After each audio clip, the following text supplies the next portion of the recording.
Hello there. Welcome to this next episode of creating Strife in Grimbone for Foundry VTT, my Pathfinder 2nd edition adventure. This is mainly going to be about housekeeping and continuing the story further as the PCs explore deeper into the Ashwood Forest. So, first comment on housekeeping. I've updated base Foundry to 3.2.9, not reported any problems. This version was mainly about bug fixes. I do note that they fixed a bug when hovering over a token. The occlusion wouldn't work quite properly, and I'd noticed that myself, so pleased that that's been fixed. They fixed a lot of other things that's beyond my horizons of understanding the base game to talk about. So let's load on the module.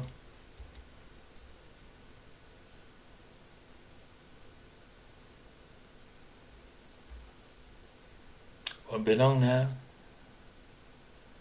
Here it is. The next bit of housekeeping was something that irritated me, a mistake I'd made in the journal. Just wanted to tidy this up. So I had the title here twice.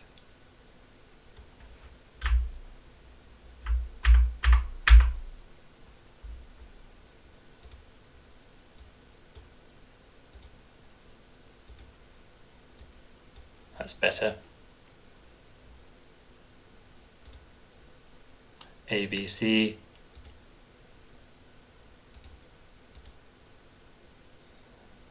Bit more consistent. And I'd commented before on not remembering the colour of the grid. It's a grey colour that I chose, so we'll use that as our default. My default was grid thickness of 2. We'll change it to a rather neutral grey. Maybe increase the opacity slightly, see what that looks like. So that's a little bit more of an unobtrusive colour for us. And then finally, in my haste to get those skeletons on the map, I'd forgotten some of these tabs. So let's do the wall controls and create some trunks of trees. So I think what I will do is create one trunk. I'm holding control and creating just a small little diamond shape.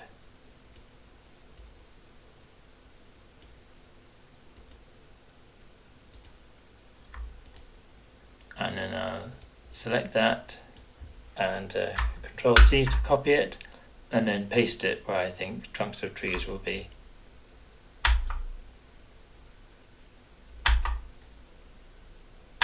Doesn't need to be accurate, as I've mentioned before, which is probably just as well. Don't want any on the path here.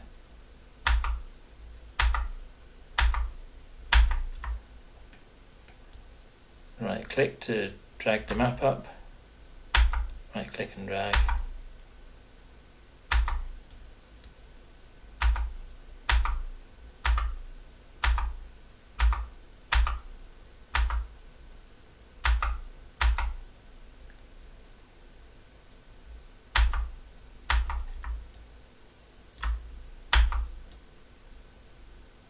That's enough for the background trees, and for those foreground trees we'll make not when the tree trunks go higher up, we could have a player character walking underneath them, couldn't we? But when near the ground we want them to obstruct view and movement, so again using the terrain walls.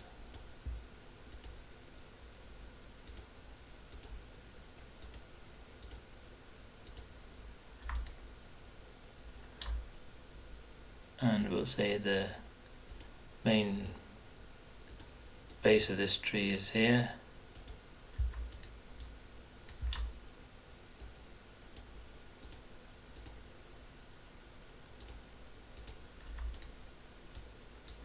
Another tree base in here.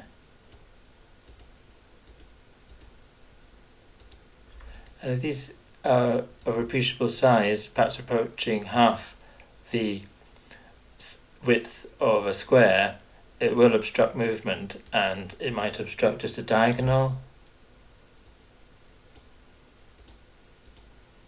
or horizontal and sideways movement, but it should reasonably reflect what one might expect to happen in real life. So I think that's fine there. We'll just test what we can see by putting in Valeros again. Now if we select Valeros, we see shadows created by the trunks of the trees.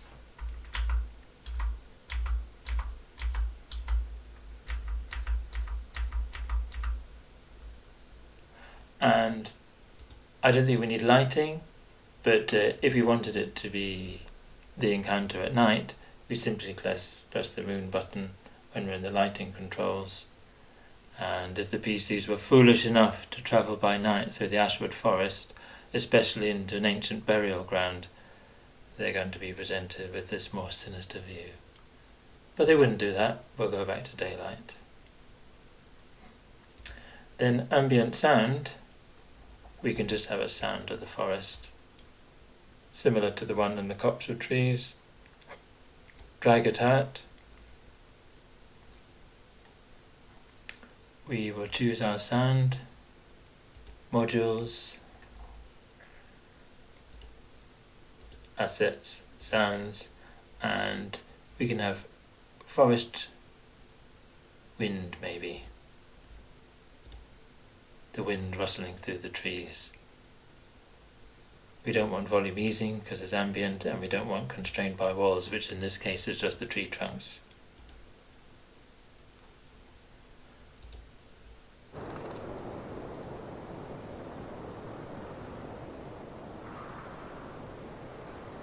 That's quite nice. We can hear some birds, some ravens cawing in the distance.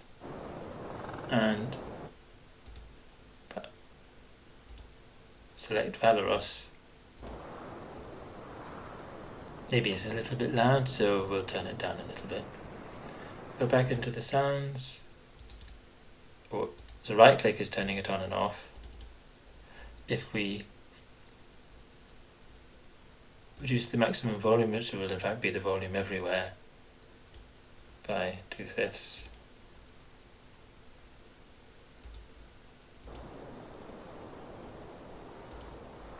It's a bit quieter. Now we could have another sound.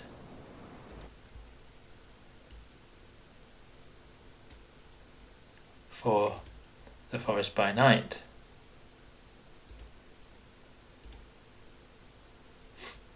Same volume.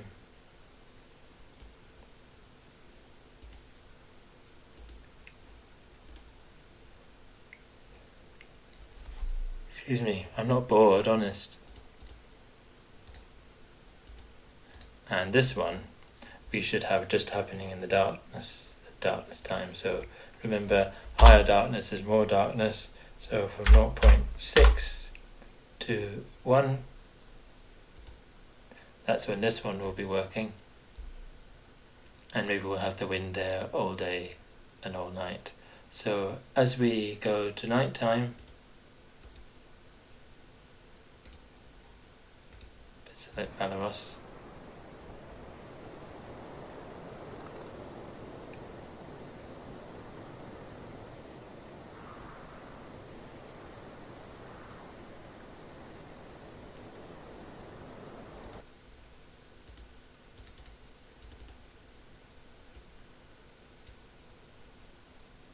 Check that we've got it working properly.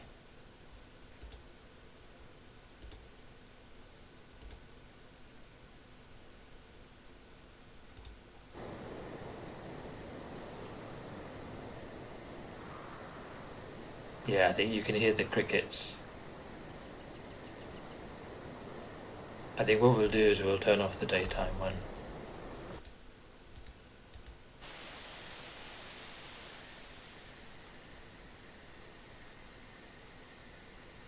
So you can hear the crickets more clearly. So clearly what we need to do is adjust this one and have it only on in the daytime.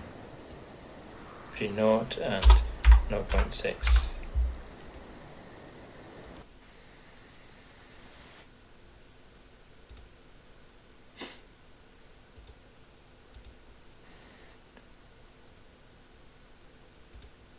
Now see the transition from night to day, and the daytime sounds comes on. So that's finishing the housekeeping for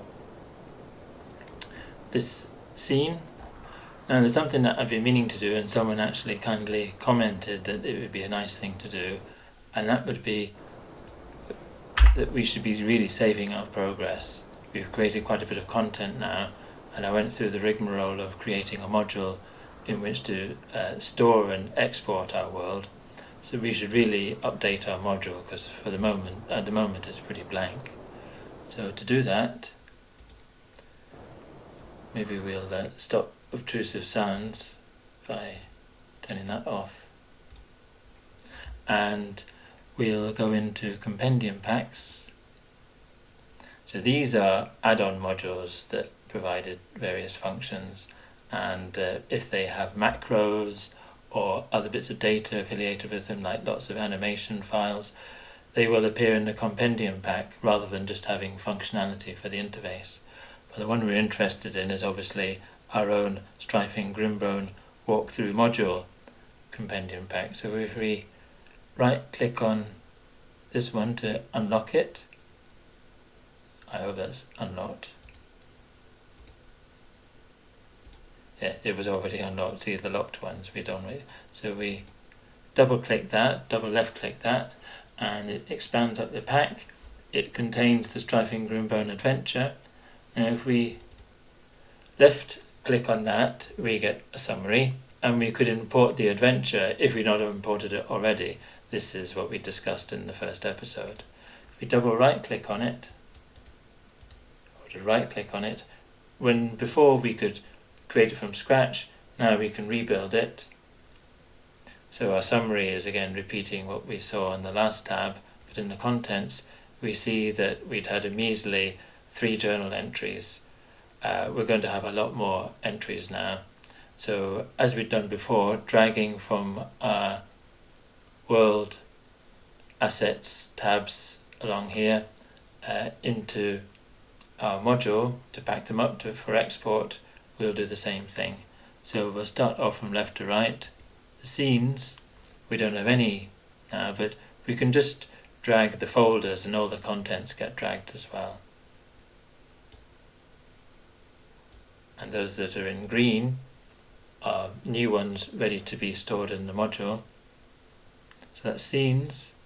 We've got actors. We don't need to transport the party, because if someone else was playing the game, they would have their own party. But we certainly need creatures, and we can just transport those on block. We didn't need to open the folder. For example, loot here, keep it closed. And we've got our loot actors there. And then do we have any items? Yes, some things we'd modified here. Items there, and our journal is quite a bit more substantial than it was before. We'll just drag everything, even though we may already have it. Introduction was already there. Chapter 1 is added in. Chapter 2 is added in. I think we'll add in PC information as well.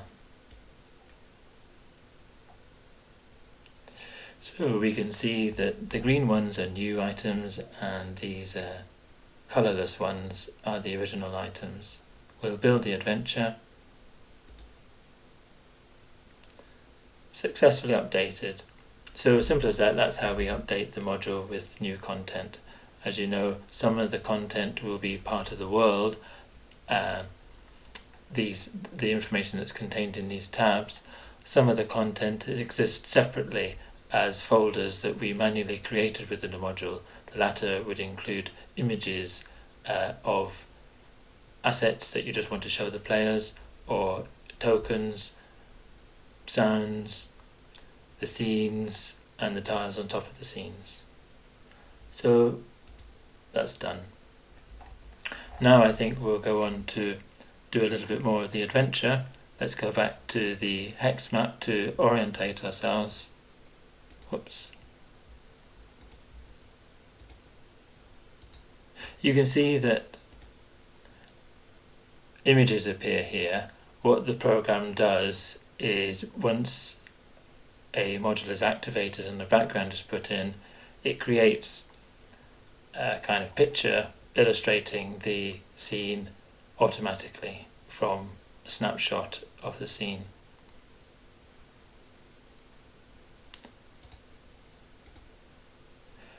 So we have A, B and C, and our next place of interest is this tower here. So we'll go into the journal and create a new journal entry, which will be the tower in, or D, the tower in. And we'll add a page.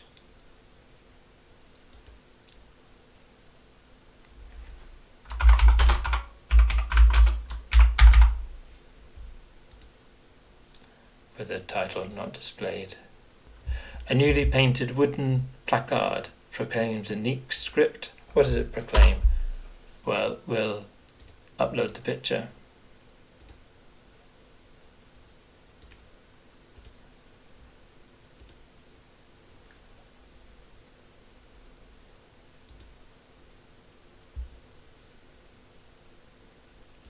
This one.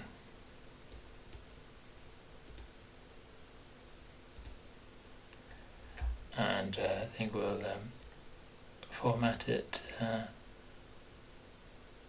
alignment center, because it's quite a small file, and we have a normal underlining game going on here. So it proclaims the Tower Inn, welcome rest for weary travellers, over the bridge to the north and through the gorge. Nothing suspicious about that. We'll save that. And so this is how it will look when we're running the game. We will click that, and that's something that we can show the players. So this was created very simply in Microsoft PowerPoint, but it's still like a nice visual aid for the players. What's next?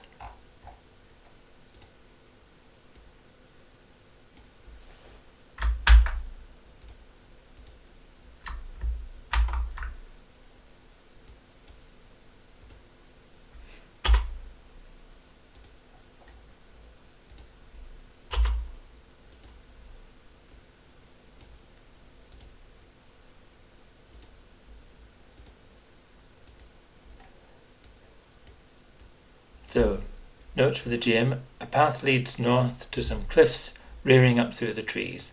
A gap in the cliffs reveals a rope bridge across a short ravine. The rope bridge looks strong, and though the PCs may be suspicious, it is indeed strong. Don't forget to make secret rolls anyway if the PCs make checks. So maybe we should automate a fake roll. So we'll add in ampersand check, type perception,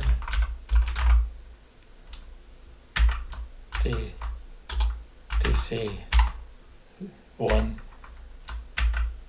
name, search in vain, no, just search, and iterates secret. So we can invite the players to make perception checks and select a token. I need to select a token, so the players will see invisible dice rolling and won't know the result, let alone the DC. So that's a nice way to create this illusion of uncertainty. It's always been a problem when you don't have secret when you don't have secret checks. On the other side of the bridge is a narrow gorge. leading into a wider area surrounded by cliffs but open to the skies. It seems just as dimly lit as in the forest due to the overhanging cliff walls covered in thick creepers. In the centre of this small secluded area is a tiny round tower with a painted tiled roof, most likely just one story. A strong iron-bound door facing you is the only means of entry.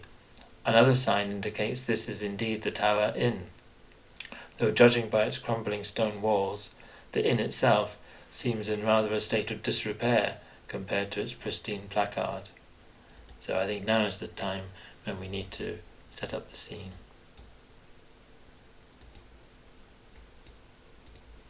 And to our Scenes tab, we're in Ashwood, and this will be called the Tower Inn.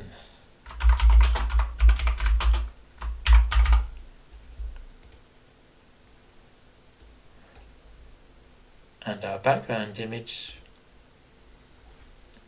we're going to select, go into Scenes. Take a little while to load because these are large files. So it's this one here.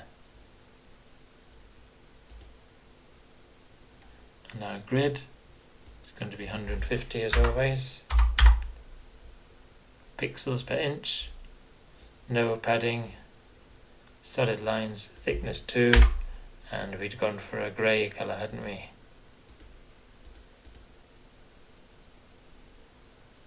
I think we'll set set it at maybe 0.2.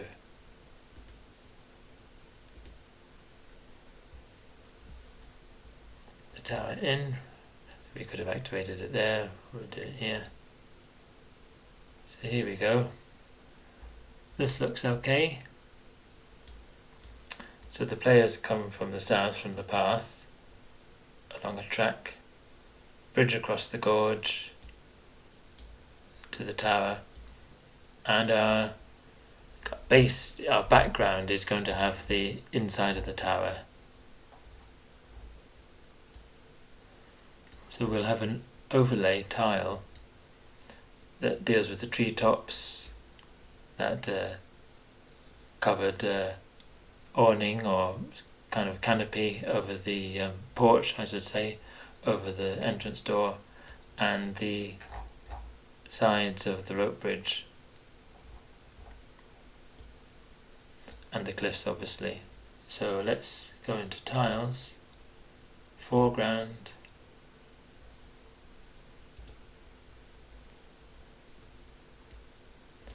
and this is the, you can kind of see it misting a bit, and this is the foreground. Again, we've done a good job, so it looks pretty identical.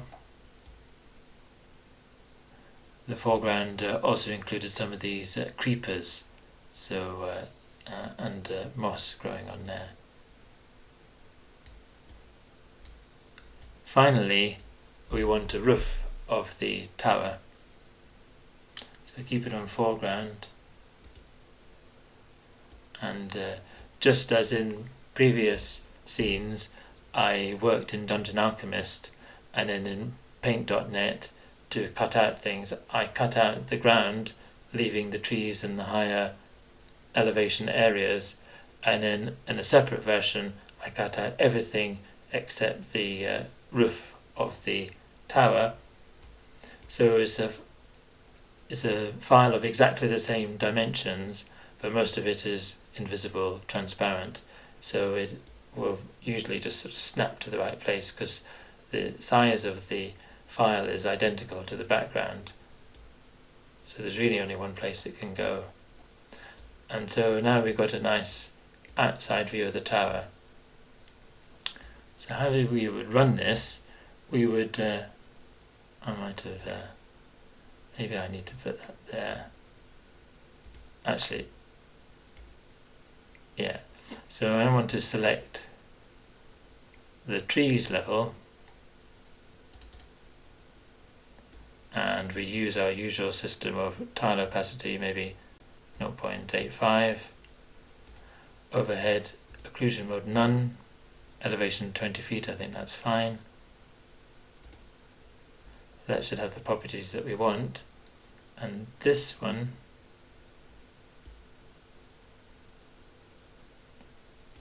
put it back in its place.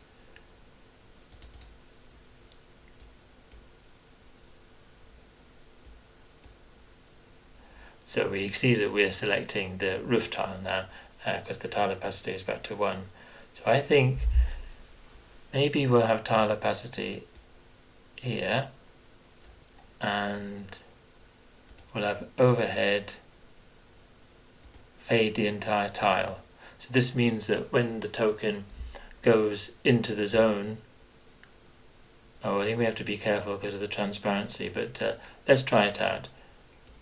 I have a feeling that it might not work because we're under the whole tile. So in fact, what we'll do is maybe have a field of vision one, so that when we can see into it from the outside, we will look at the roof because of the occlusion of vision here. When we're inside looking out, the roof will disappear, be occluded. If it doesn't work, I think we'll resort to radial. So you can see that the reason why I haven't done fade the entire tile is that my tile is actually the whole size of the map, so it's just going to be faded all the time and invisible. Let's test it out. Or should we have Kyra this time? Kyra is interested in investigating the inn. So Kyra's along here and she's nicely occluded by the treetops. And if you look very closely, you can see that the ropes are kind of lying over the character.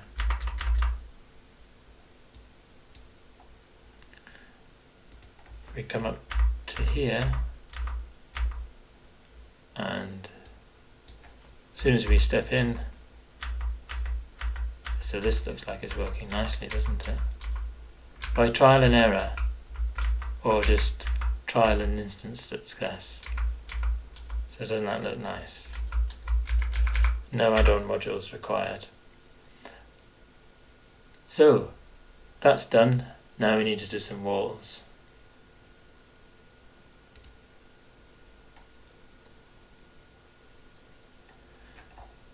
So yeah, if we get nice and close here, we can get rid of the roof and see our walls. So we want normal walls,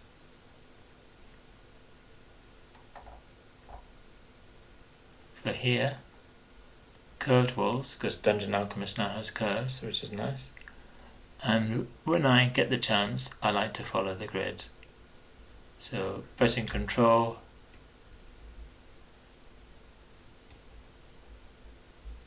in fact, maybe I won't. Maybe I like to see a bit more of the wall. So I think I'm going to trace around the outside of the wall.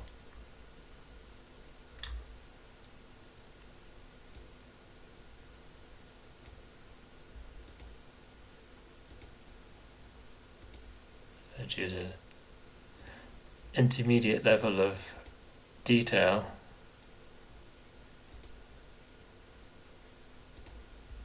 Make sure it's vertical when it should be vertical. So I hope this video sends you to into a nice peaceful slumber, watching me join the dots. What we do here, this is going to be a door. I'm just going to do this, I think, and turn it to a door later. I'm still going strong. And you're probably lulled into a deep sleep by now, which will be very apposite for what I'm going to describe in the adventure. Want a bit of curve on there.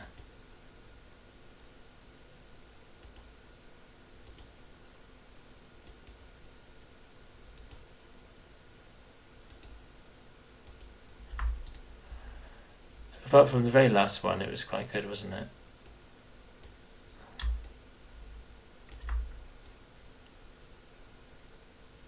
Maybe we'll just do this.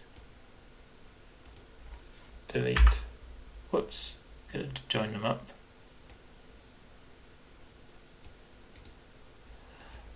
That's fine. And we wanted to turn this into a door.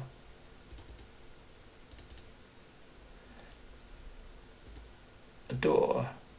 Door stay closed. Door sound. I want a wood. I want a heavy wood door.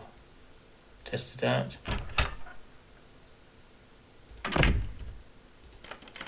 So we've got open, close and lock. Fine. And we'd not described any windows. This would be a windowless tower. What other terrain do we need to do? We need to do some trunks of trees, don't we? So we use our terrain tool for this one.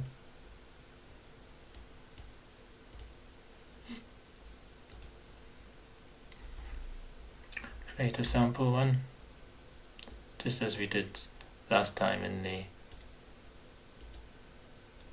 Oh, that's a terrible shape, isn't it? Let's get closer and try a bit harder. As I described before, I think there were 16 little points where you can actually put your edges, your vertices. Whoops, it's gone completely wrong. Drawing from where I started before. Right, this one.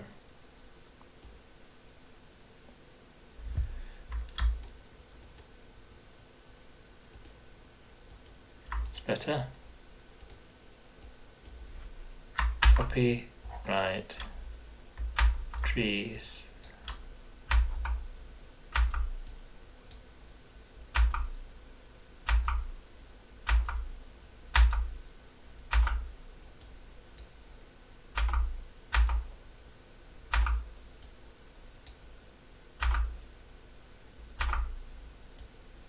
Say that's a... Oh, okay, we have both of them. They're probably bushes.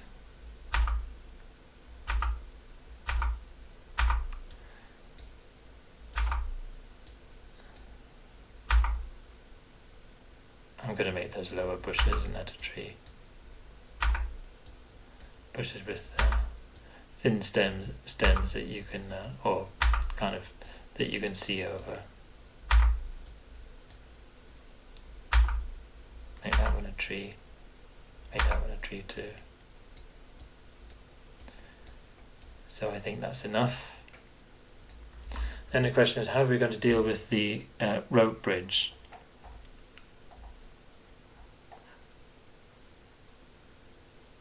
I think we'll have a invisible wall. So an ethereal wall blocks sight and hearing, but you can pass straight through it. You want the opposite. An invisible wall blocks movement but nothing else.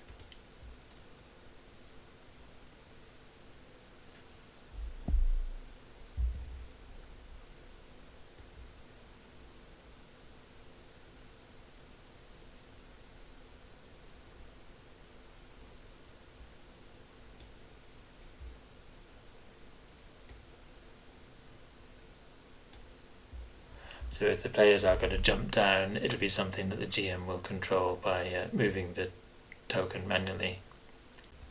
So now we need to think about terrain walls for the cliffs. This is going to be a little bit more complicated. When we have terrain walls, the first layer of walls, the first line of walls, will not obstruct vision or sound, will obstruct movement, but the second layer of walls will obstruct sound and vision. So basically you have to pass through 2 layers of walls to obstruct vision. And the way that we can get the look that we want, which is that when we have Kyra or anyone else on the ground level, we want them to be able to see the ground in front of them and the cliff, but not the top of the cliff. You can imagine there's a sort of point of inflection along here where the character can no longer walk on the cliff, but with that sort of concave point of inflection, they're usually going to be able to see the cliff. When there's a convex point of inflection at the top of the cliff, they're not going to be able to see. However, if someone's at the top of the cliff, it's kind of a concave change in angle or point of inflection, so that at the top of the cliff you would be able to see the whole expanse of the land below. If anything, when you're at the top of the cliff, you wouldn't be able to see the cliff itself, but I think it's getting a bit complicated if we have this sort of reverse proximity detection, so that they can't see the cliff, but they can only see beyond the cliff when they're on the top.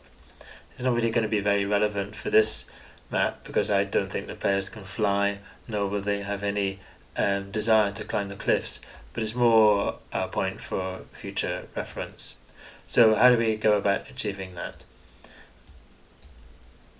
Let me start with my first line, get it onto terrain mode, hold down control, and I'm going to do a kind of a ground level version. So, nope, sorry, we got the wrong walls here. These are the terrain walls. So we're going to do a ground level one, and then go up to the top of the cliff here.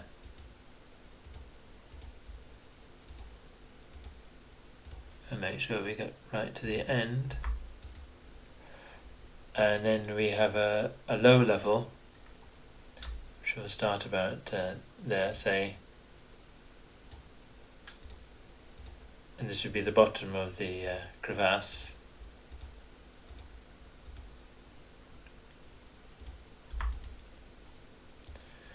And then we have a ground level.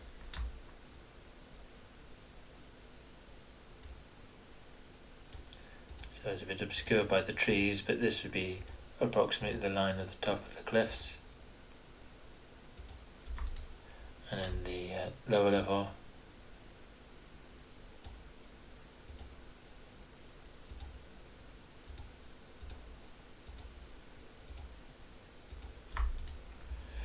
And we'll just make that go right up to the to there. So at the moment, should we test it out? Let's move Kyra here,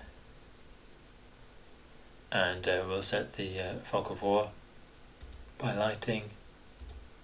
Reset the fog of war, yes please. Go back to Kyra. So we see that the trees have little circles of terrain, so that one would see the trunk if it wasn't itself obscured, but it leaves a shadow of fog of war. Now if Kyra moves, that turns from complete dark shadow that she's never seen it to the intermediate shadow that she can't see what's happening at the time, but has seen it previously, i.e. normal fog of war rules. And we can see here that she can't see the bottom of the cliff, nor can she see the other side. When she gets over here, she can see the whole of the bottom of the cliff, and the cliff, the bottom of the crevasse, and the cliff face, but not the top.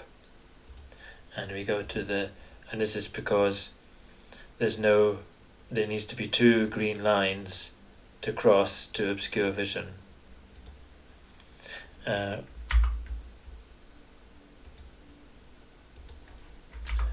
One green line can prevent movement. See, I'm trying to press there. If I'm pressing like a player using my arrow keys, I can't do it. So we wanted some directionality. We wanted to be able to look down, even from there. One would want to be able to look down and see the bottom of the cliff as one was leaning, one is reasonably close to it. So we want to make these one directional, and we'll select them then by holding shift and pressing them. So we want it so that when Kyra's at the bottom of the crevasse, she can't see over the top, but when she's at the top she can see the bottom. So notice that I clicked always in the same direction rather than backwards and forwards. So if I select them all, it should all work together. So now I just guess I kind of went there, I think, didn't I? So left is there, right is there. Well, we want the wall to be blocking to the right.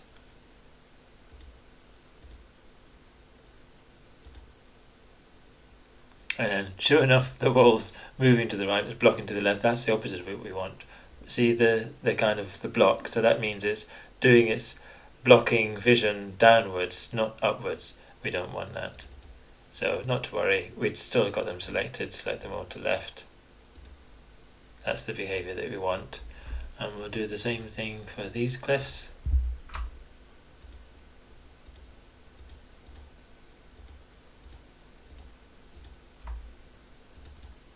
Probably I'll get it wrong just because I'm that kind of, that kind of unlucky guy. Yeah, sure enough. Right.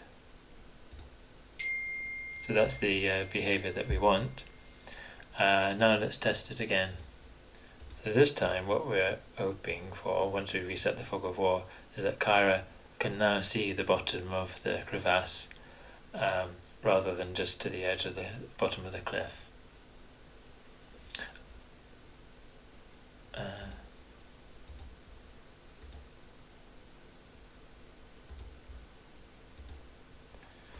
And sure enough, she can see the bottom of the crevasse now. Of course, she can't see over on the other side because there's been more than one blocking wall blocking that. If she starts off in the bottom, sorry, Gary, you've fallen down to the bottom for the purposes of this argument. Reset the fog of war. Perfect. So she can see the crevasse, she can see the cliffs, but she can't see beyond the cliff in either direction now. Obviously, she can see here because we didn't set it this side. So now we're satisfied with that. We'll adopt the same procedure on the other side. Go into our terrain walls, ground level.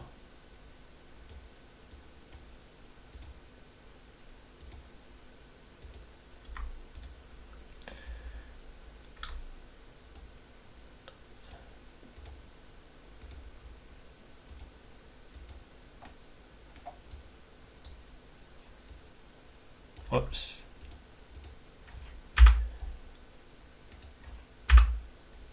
Don't press Control, so then I can move it up.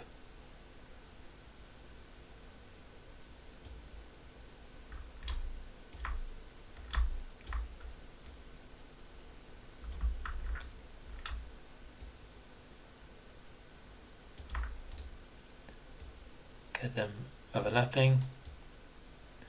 And now the lower level.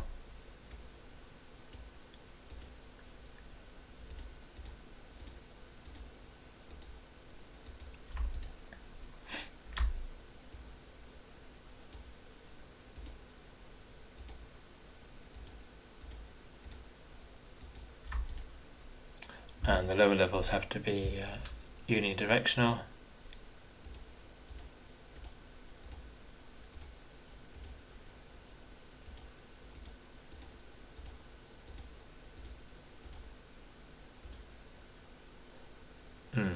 I think maybe I'll just, I'll take my chances.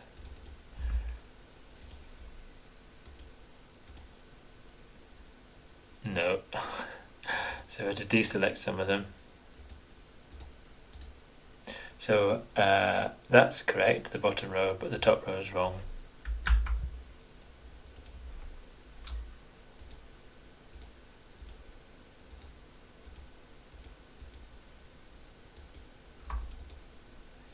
Easy enough to change it to right. So that's got the behaviour that we want. Now we'll extend up here.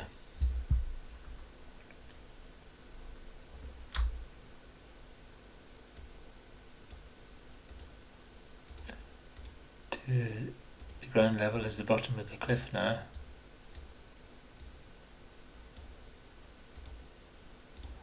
Presume it goes through an area. There's something of interest here.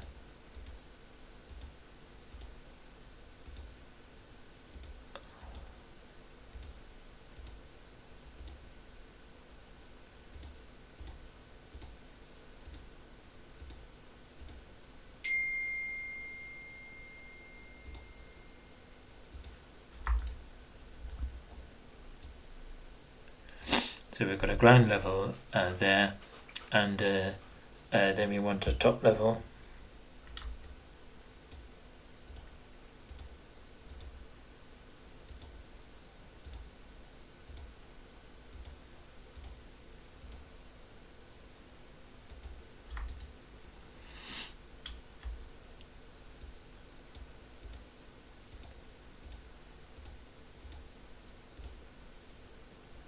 We don't really want to connect a ground level with the top level, so I think we'll do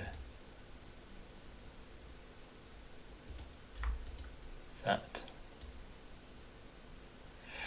And this lower ground level will make it unidirectional, so that when you're on the top there's only one layer of wall that's blocking movement, which is what we want,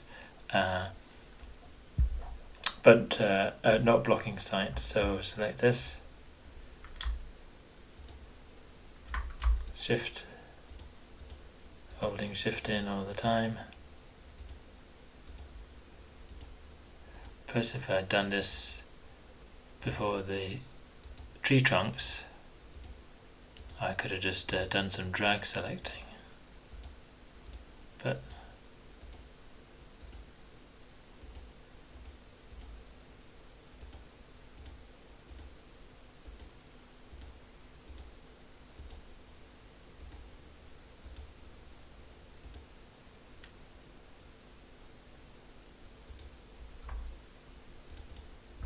guess a direction.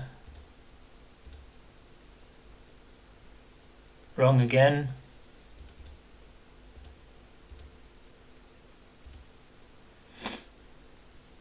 And this is the wrong direction here, isn't it? Just that. Whoops.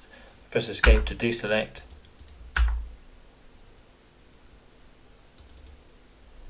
That one we want to be blocking, looking up.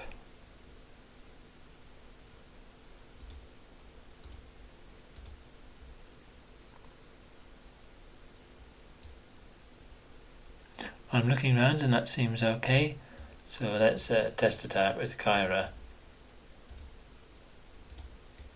Move her here, and then back to Fog of War, reset it I should say. So we've got the behaviour where she can see through the gap in the cliffs, but not on the tops of the cliffs. Again, the tree trunks, she can see down into the crevasse. Now she can see the cliffs, but not these areas at the top of the cliffs. Obviously she can see the tower, but not behind the tower.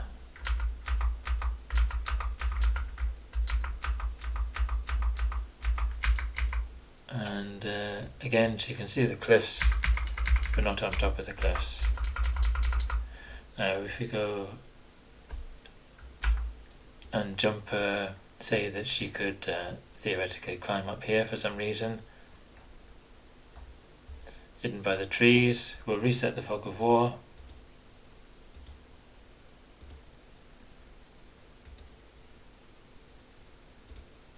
And as she's at the top, the trees are obscuring, she can see right down. Anywhere that's not behind the tower, she can see. So that's the behaviour that we want. It's not perfect, is it? If you have a hill and then a valley and another hill, you might argue that she should be able to see across horizontally to the other hill, but it's quite far. It's not something that she's likely to be able to interact with directly. One might have to fudge it. If, say, someone was shooting from one hilltop across to an enemy on the other hilltop, one might have to disable the Fog of War by changing the properties of the of some of these walls here, additional walls. But I think it's better than default.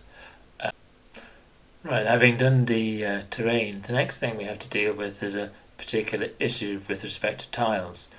I'll drag Kyra again over here and reset the Fog of War again and demonstrate.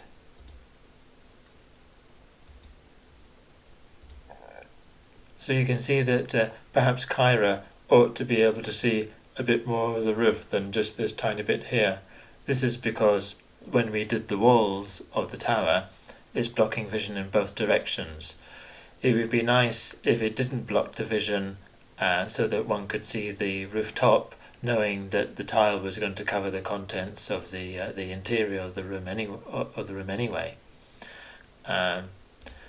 So a way around that would be to set unidirectional walls, and this is really a GM choice. You may decide that you're quite happy to have this system here. After all, when you go in and the player opens the door, they're going to see, and then they're not, this is correct behaviour, they're not going to be able to see or move outside. And then if they come outside,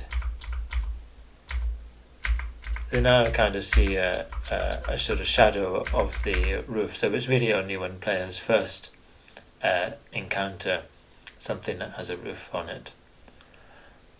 What we can do though is try unidirectional walls. So if we select all the walls here, and set them to all direction right, that's blocking vision from inside to out, but not blocking vision from outside to in. And of course you have to deselect, and we press it by pressing escape, and then select just the door, because we wanted the behaviour of the door to return to door behaviour. Closed, heavy wood. So the door's got the one-way behaviour as well. And now, better reset fog of war.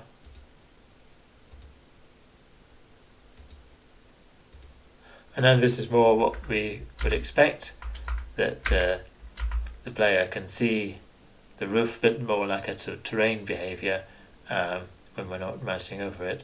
The player can see the roof, but not beyond it, and not just a sort of fraction of the roof. Problem with this is, if you may have anticipated already, is if we go in, it's all fine. You come out again, Kyra can now walk through the walls in but not out, because the unidirectionality applies to all the characteristics of the wall, not just the light and vision. So what we would have to do then is to set another invisible wall that just blocks movement. This one here, invisible walls. We don't need to do this very accurately.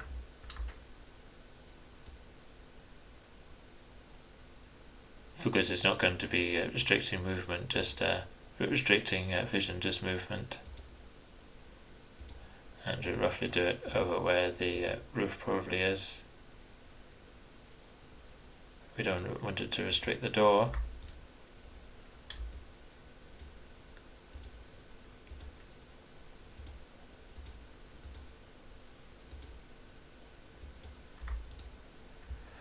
Okay. Now, Kyra can get out,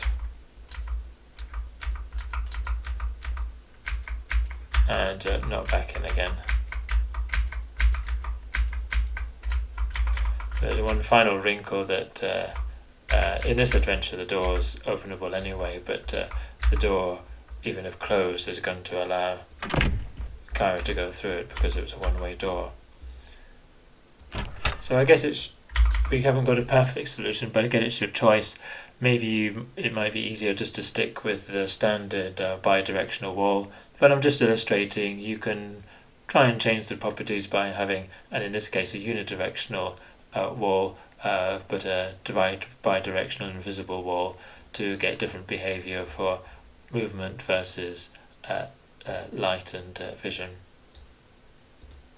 That's the walls done. Now we do some lighting. So outside is just general background light, but on the inside we've got some artificial illumination, so we can have, this is a bubbling cauldron. I think it should illuminate the whole of the interior, and we will give it maybe a torch animation, basic configuration, have a little bit of a orangey colour to give it a bit of a, not too intense, but a sort of vague orangey warm glow, present all times of day. Update that, and then if we're inside, we can see that sort of glowing animation of this bubbling cooking pot. If that's not suitable, we can just have a kind of a flickery light with the just a little flickery light there, which I think prefer actually, but maybe better to see the actual pot. And then little lights here, little candles, so we'll have those.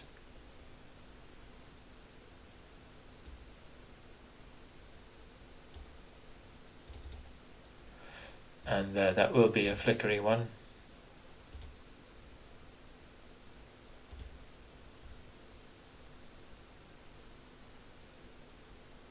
And I think we'll have it again or a yellowy colour, not too intense.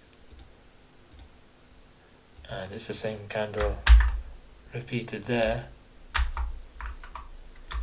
which again I can do shift to fine adjust the position. So that's the interior lighting done, and when it goes dark outside,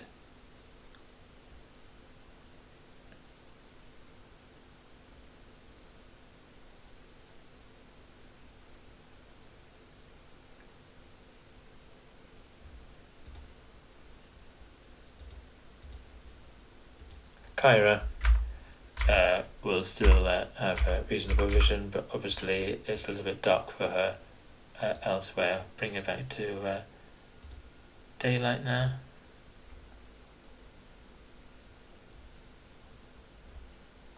That's the lighting, and next one is sounds. So we want to have the forest sounds that we had before, something that fills up the whole area. Not volume eased, not constrained by walls, and these are the sounds here, so I think we'll have forest 1.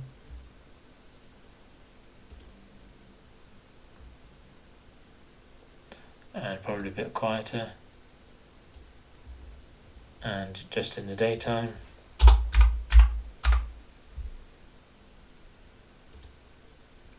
And then another one. This is the nighttime one.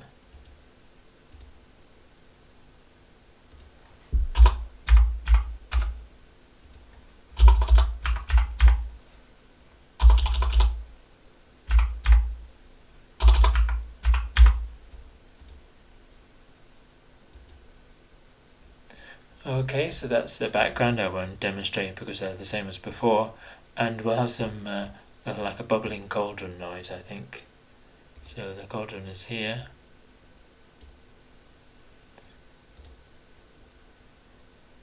And I've got a cooking pot.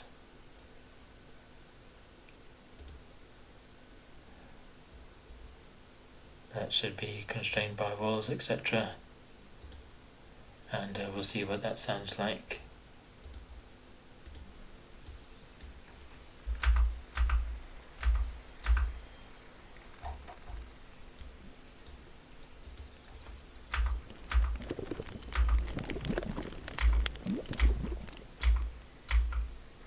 So I think that's reasonable there. Maybe we'll make it a little bit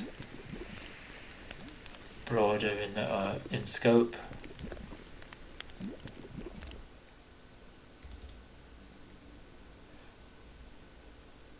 What's our radius? 30.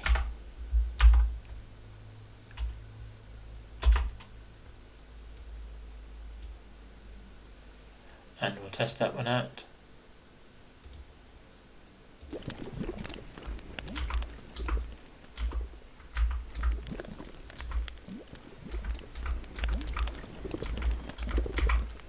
Then maybe we'll have it 25.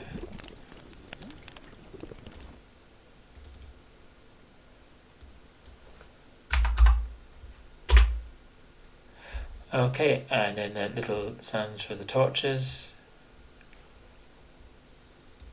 Actually, we'll maybe keep them as candles, so we'll just won't bother to have sounds for those. So we don't need to do region controls at the moment, and journal notes we'll leave. So I think that we've done enough for today. You're released on good behaviour. We've spent a long time developing the next area, and in particular focusing on what we can do with terrain walls, that you need two runs of wall to achieve the restricted vision effects, and we can manipulate that in various ways, bidirectionally or unidirectionally, to kind of approximate the behaviour that we want. Perhaps in future updates of VTT we'll have things like wall height, and that will make things much more specific in terms of what you can see over or under or through. So thanks very much for your attention, and hope to speak to you next time. Bye.